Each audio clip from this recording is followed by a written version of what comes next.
this 2-minute tutorial we're going to look at how to do a wheel change, just in case you get a puncture or need to change your wheel for whatever reason, because nobody wants to be this guy. Hey man, my wheel is like broken, doesn't really work anymore. Could you fix it?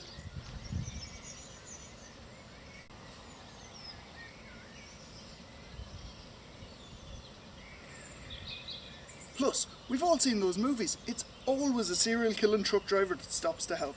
So, to avoid becoming part of his collection, let's look at how to change the wheel. Now the first thing, if you do need to change your wheel, just make sure you're in a nice safe location away from any other traffic.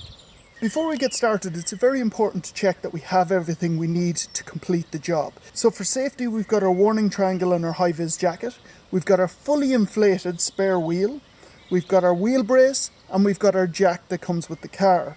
Now you want to set your triangle up about 100 to 200 meters behind your car, and just make sure that the reflective part is facing the traffic coming towards you. So here we have our old and fairly battered flat tyre.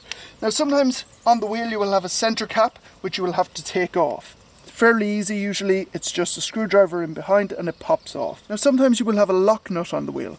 This is when one of the nuts is slightly different than the rest and you have a particular attachment to put onto your wheel brace to take it off. That attachment will usually be in your car in the glove box or possibly in with the rest of your tools in the boot. Now before I jack up the car, I'm just going to loosen the wheel nuts just a small bit. Remember, lefty-loosey, the first turn might be a little bit tough. And now we're ready to jack the car up. Once you've positioned the jack correctly, you're going to start rotating your handle to the right and you will see this car start to rise. Now I'm going to keep rotating, keeping an eye on the wheel.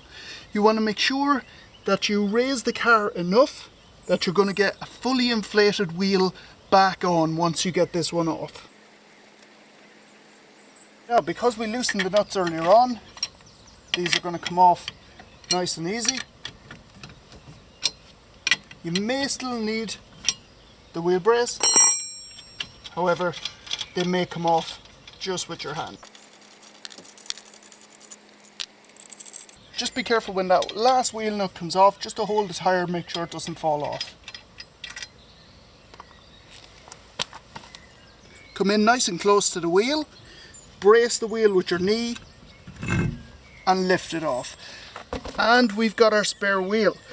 Now with a lot of new cars you just get your skinny wheel, okay, which is only good for a maximum of 80 kilometers per hour or 50 miles per hour.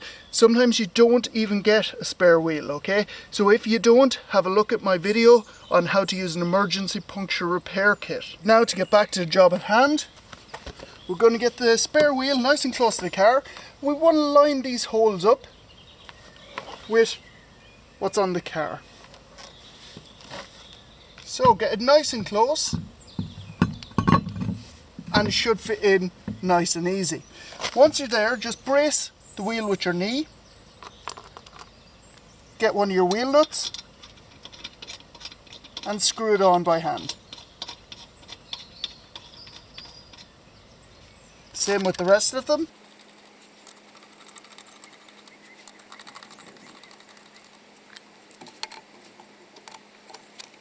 So we've got our spare tyre on, and now it's time to let the jack back down. So you're just going to go in the opposite direction, so you're turning to the left this time.